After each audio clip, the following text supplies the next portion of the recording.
Honorable Deputy Chairman of Committees, I am glad to follow our affable Prime Minister, Dr. Harini Vijayasuriya. She, in her inimitable style, delivered a very sensible speech, perhaps, regarding the adjournment motion that had been moved. She, in her own style, referred to these pending issues with the sensitivities involved in it, and said that they are very keen to bring the culture of impunity to an end and create a new sensible culture, a new era which perhaps is to unfold from now onwards with the new regime in power. Be that as it may, in all humility, may I, Madam Prime Minister, also refer to the matter that is now gaining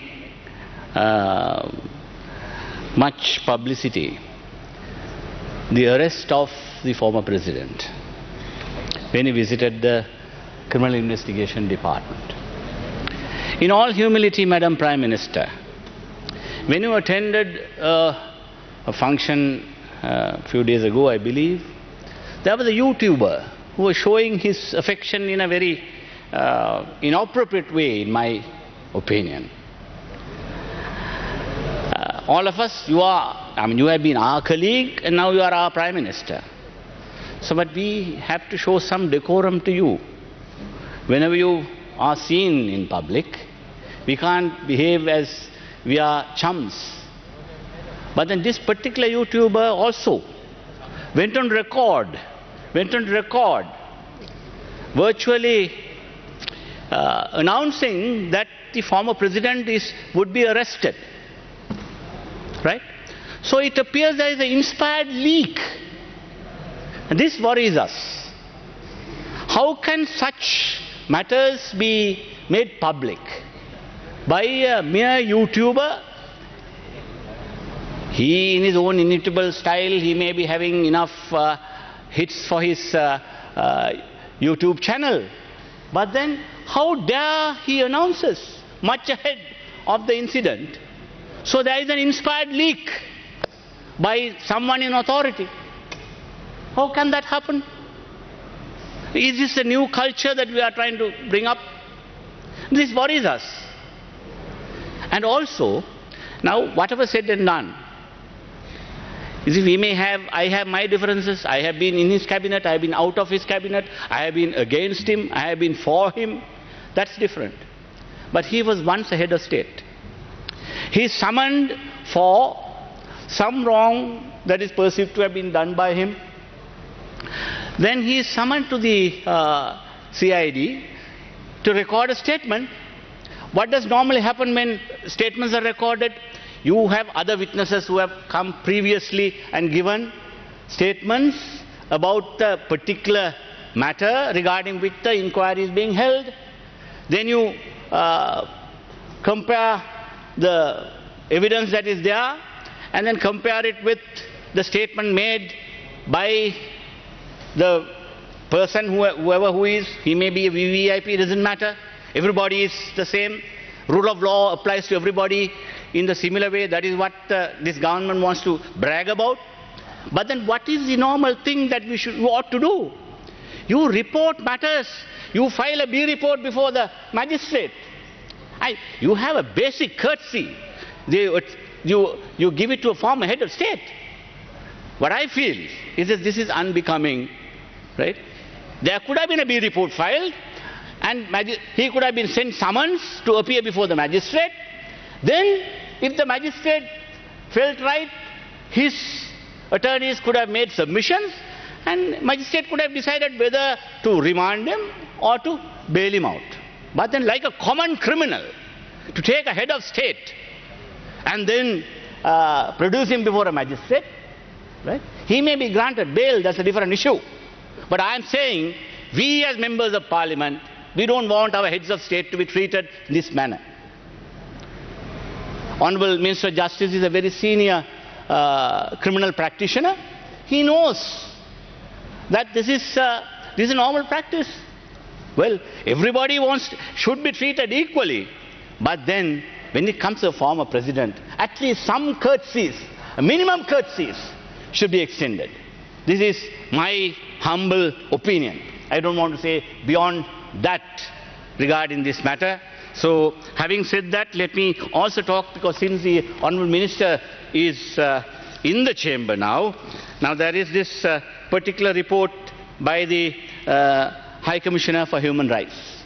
That's to be debated from 8th September onwards for one whole month. This is going to take place in Geneva. I'm sure the government is getting ready to meet all the challenges there in Geneva. But then what pertains here is some reference to the Attorney General's Department. This government has gone on record saying that they will create a new public prosecutor's office. That's a welcome issue. But take into account what the High Commissioner for Human Rights says in his report. Now what he says here, the wide prosecutorial discretion afforded to the Attorney General, a general reluctance to act on uncorroborated evidence, limited investigative capacity of the police, lack of qualified forensic experts, and shortage of Tamil-speaking officers are collectively hindering victims' access to justice and perpetuating impunity. A key obstacle to justice has been the need for reform within the Attorney General's office to ensure an independent prosecutorial authority to prosecute grave human rights violations. In its policy manifesto, the government had pledged to introduce a Directorate of Public Prosecution independent of the Attorney General's Department. An expert committee has been established to study the establishment of an independent prosecutor's office.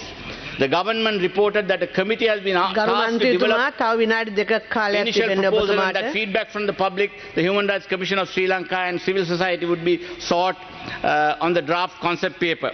Well, I have some suggestions regarding the independent prosecutor's office, but then very, very limited time has been given to us, so I cannot deal in detail with it. But once again, I would like to bring the attention of this government, particularly since the Prime Minister made a very, very sensible speech, but Prime Minister's approach to creating different, moving away from the culture of impunity, and her government's approach should not mean that that they want to do certain things for exhibitionism. Exhibitionist culture by this government, particularly like the matter that has happened today, right, is for mere gallery purposes, in my opinion. Right? You are trying to humiliate a former president merely to get some people to clap from the galleries, to applaud this government. Right? In my opinion, this is quite unbecoming, and it should, I think, when it comes to people of certain stature, of course, you must keep the rule of law applies to everybody the same way. But then, even in the minimum case, file a B report before the magistrate, summon him, right, and then give him the opportunity to be heard, and then let the magistrate discretion decide what should be done. But this is not the way you should humiliate a former president, and because that humiliation was already forethought, and that is why the YouTuber announced 2 days ago that the Prime Minister would inevitably be arrested. So this is certainly be very, very unbecoming of this government. Having said that, I conclude. Thank you.